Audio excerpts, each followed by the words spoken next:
د هلک توب دور هغه پراودي چې انسان پکې د ژوند تر ټولو ښکلې خاطرې جوړوي. د هغه وخت وې چې د ماشوم د معصومیت رنګونه لا نه وي، پروګمې شویو د ځوان دی د روند بار لا پروګو نوی پروت هلک د خپلو هیلو ارمانونو رړو خوبونو پنرې کې ژوند کوي او هره شیبه ورته د خوشحالۍ نوي باب ښکاري. د کلي پتنګو کس چې د هلک د خندا انګازې خوروي، د شنو فصلونو تر منځ منډې وهي، د سپرلي له ګلونو سره خبرې کوي او د مرغیو له سندرو سره خپل زړه خوشحاله وي. د ده په سترګو کې د سبا لپاره زرګونه رنګین انځورونه وي او د ژوند هره ورځ ورته د نوې کیسې پیل ښکاري. د هلک توب په دور کې ملګرتیا ځانګړې ارزښت لري، د لوبو په میدانونو کې جوړې شوې دوستۍ کله ناکله تر ټول عمر پورې ژوندی پاتې شي. دی وای ساده‌توب یو وړی لوبی او یادونو تر سیورو لاندې د ناستې خوشي دومره لویې وي چې د دنیا تر ټولو قیمتي شتمن دی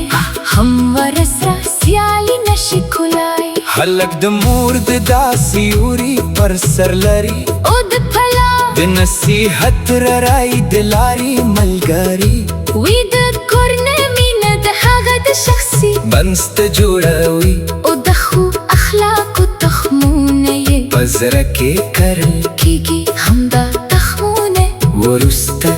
د ژوند په باغ کې د بریا او انسانیت خپلې ونې ګرځي. خو د هلک توب دور یوازې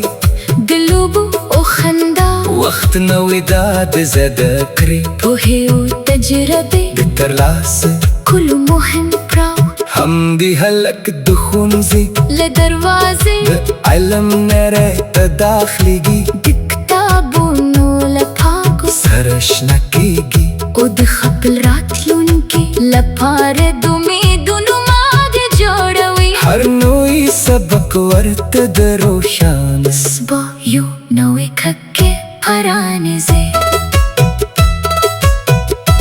کله چې د ماښام لمر د غرونو تر شا پټ شي، هلک د ورځې ستړیا له خوبو خاطرو سره بدله کړي. د کلي د جومات ځان د مور ګو د کور ډنګړه رامي د په زړه کې داسې احساس پیدا کوي چې په نه هېرېږي همدا شیبې وروسته د ژوند تر ټولو قیمتي یادونه شي. د هلک توب دور د صداقت رښتینول دی او پاک زړګی دور ده په دې عمر کې انسان د دنیا له بیرو چلونو او د ګناه خبره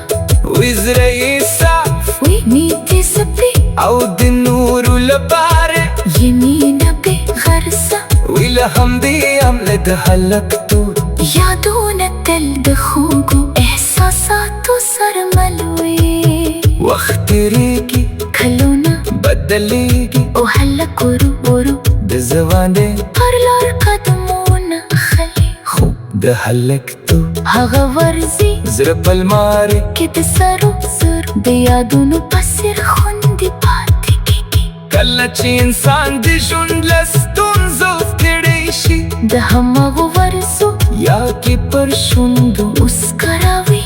او زړه ته یې سکون وربښي. راځئ چې د هلک توب دورې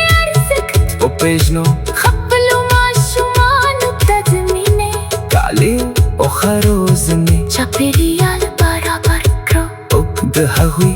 د خوبونو درناوی په پروسه کې همدا کوچني هلکان د سپا ورزي لوی شخصیتونه پوهان لیکوالان او ټولنې را جوړونکي انسانان دي د هلک تو دوره دې شو هغه ښکلي فصل دی چې کیسه هم بیرته نه راګرځي خو خوشبویه خاطرې د انسان له زړه سره تل پاتې ملګري